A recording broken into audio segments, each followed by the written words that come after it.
find 100 cities that are ready to build resilience to social, economic, and physical challenges faced by urban cities. The 2015 finalists for the 100 Cities Resilient Cities Challenge are set to be announced tomorrow and will subsequently receive support and resources for developing and implementing plans for urban resilience. Michael Bakowitz is the president of the 100 Resilient Cities. He joins me now to talk about this. Michael, good afternoon. Thanks for making time. What exactly is a resilient city?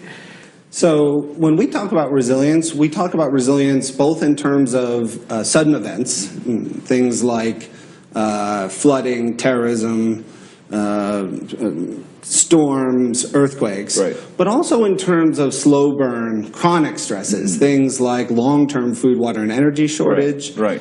Things like high levels of crime and violence, as we saw in Medellin, Colombia over the last couple of decades, or shifting macroeconomic trends that are plaguing the U.S. city of Detroit. You think about Detroit, it was overexposed to a single industry, the American automobile industry. Right. That industry has become less competitive over the decades, right, and Detroit has become less and less resilient over time. Right. So think about resilience in that broad frame. Right. So now how do cities survive those disasters, both shocks and stresses?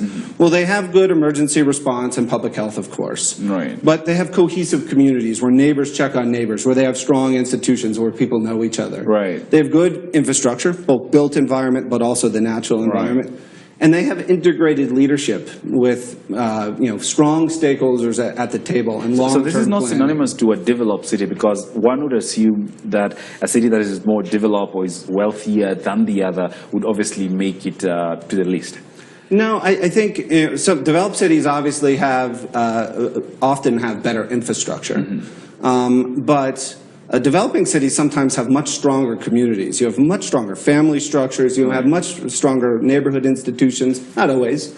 And those are often the things that make the difference between whether a city faced with a shock of some sort goes up in flames or is able to bounce back and actually thrive and survive in face of that disaster. I know the list is coming out tomorrow, but how would you rate Nairobi? Well, I think Nairobi is an interesting place. It's got lots of interesting challenges, challenges that are very similar to many cities around the world, not just in Africa, but around the world. So it's challenges around mobility, around sanitation, around water, around economy. And so what Nairobi needs to do is figure out how to integrate its view of how, where the opportunities are, where the key risks are, and go forward and make itself more resilient. So I'm assuming city planners, leaders, can have access to this sort of information, because while you're grading the cities, you get a lot of information that would possibly potentially help them improve, right? Yeah, so we're not grading them. I think what we're doing is we've put together a network that will tomorrow become 100 cities. We have 63 cities today. Tomorrow we'll announce the last 37, and we'll finally be the 100 that we're named for. Those cities are trying to spur a revolution in the way cities view their risks and opportunities, to look more long-term, to be more risk-aware, to be more integrated in how they approach their cities. And we're using the 100 as a test bed for spreading that revolution to all 10,000 cities around the world. So this is not a grade of whether a city is or isn't resilient. I actually don't think there is such a thing. That's a relative term. Cities are more or less resilient now than they were before, or they will become. And we're trying to get cities up that scale, but in a relative way. Let's talk about some of the challenges that are through no fault of, say, the city planners. There's the current global threat of terror. How, in your view, can cities set up systems that would obviously not make them immune, but at least give them some bit of a contingency, if that would be? Yeah, I think you're absolutely right to identify that the issues that affect cities don't stop and start at the municipal boundary. This intervention starts with municipal governments, but it really is meant to take into account all the factors. And so you mentioned terror. I'll give you a good example of that. In Paris applied to our program in 2014, and they wanted to talk about an environmental agenda: river flooding, air pollution, the urban heat island effect. And then 2015 happened. You had the two attacks, one in Charlie Hebdo, the other tragically November 13, and a refugee crisis that has consumed Europe. Now Paris needs to talk about what it means to be Parisian, French, European.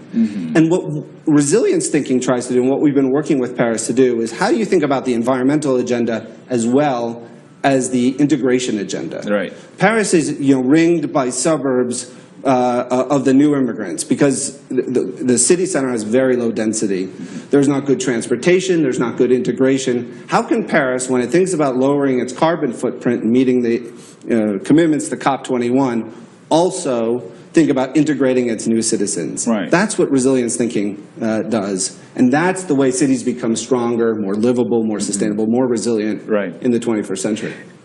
Michael, are there non-financial factors that, in your view, would help a city in better planning, better reorganizing itself? Yeah. I think I think there are lots of non-financial factors. The wealth of a city is only one small factor in how resilient it can be. Right. Look at how integrated its communities are. Look at where big highways segregate neighborhoods, where people can't get through, where it kills small and medium-sized shop owners, where it kills street traffic. Look at cities where they've paved over every square inch of land so that when the rains come, it's got nowhere to go, and you get flooding. Those are the kind of mistakes that we're hoping to help cities correct. And those are not financial. Those are planning. Those are urban design. Those are the way the city operates. And that's what is the difference between a less resilient city and a more resilient city. Another leadership of this city would be watching right now. What is an ideal city for you? Well, I think every city has its local context.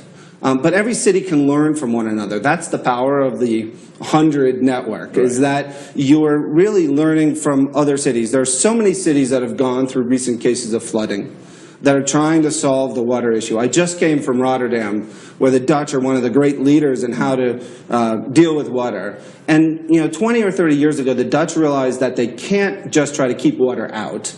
What they need to do is they need to treat the city like a sponge. And so they've begun to create water parks and other natural features to absorb the rain. And those features actually have benefit even when it's not raining, because people have places to go, to recreate, to meet each other.